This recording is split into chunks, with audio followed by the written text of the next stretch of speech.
తెలుగు హీరోలు బాలీవుడ్ లో most wanted అవుతున్నారు.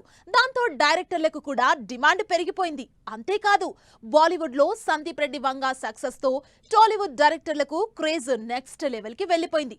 మరి లేటెస్ట్ గా వంశీ పైడిపల్లి బాలీవుడ్ లో ఏ స్టార్ హీరోతో సినిమా చేయబోతున్నారు? బాలీవుడ్ లో తెలుగు హీరోలే కాదు, తెలుగు డైరెక్టర్లు కూడా సత్తా చూపించడానికి రెడీ అవుతున్నారు. లేటెస్ట్ గా వంశీ పైడిపల్లి బాలీవుడ్ ఎంట్రీ ఇస్తున్నారు. షాహిద్ కపూర్ తో గోల్డ్ మైన్ ప్రాజెక్ట్స్ లో ఫస్ట్ మూవీ చేయడానికి రెడీ అవుతున్నారు. హిందీలో సినిమాలు చేస్తున్న Gold Mine Manish Telugu director Vamshi పైడిపల్లితో షాహిద్ కపూర్ హీరోగా సినిమా చేయబోతున్నారు. త్వరలోనే దీనికి సంబంధించి అఫీషియల్ అనౌన్స్మెంట్ రాబోతోంది. వంశీ పైడిపల్లితో పాటు హనుమాన్ డైరెక్టర్ ప్రశాంత్ వర్మ కూడా బాలీవుడ్ ఎంట్రీ ఇస్తున్నట్లు తెలుస్తోంది. ఇప్పటికే రణ్వీర్ సింగ్ తో స్టోరీ డిస్కస్ చేసిన ప్రశాంత్ వర్మ త్వరలోనే ఈ సినిమా పనుల్ని స్టార్ట్ చేయబోతున్నట్లు టాక్. హనుమాన్ సినిమా సక్సెస్ టైంలో ప్రశాంత్ వర్మని అప్రిషియేట్ చేసిన రణ్వీర్ సింగ్ సినిమా చేయడానికి ఇంట్రెస్ట్ చూపించడం, ఆల్రెడీ స్టోరీ కూడా వినడం జరగటంతో త్వరలోనే ప్రశాంత్ కూడా బాలీవుడ్ లో సాలిడ్ హీరోతో ఎంట్రీ ఇవ్వటం ఖాయమంటున్నారు ఫ్యాన్స్.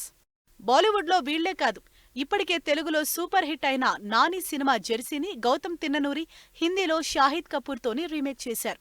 సినిమా బావుందన్న టాక్ వచ్చినా గౌతమ్ కి పెద్దగా క్రెడిట్ రాలేదు.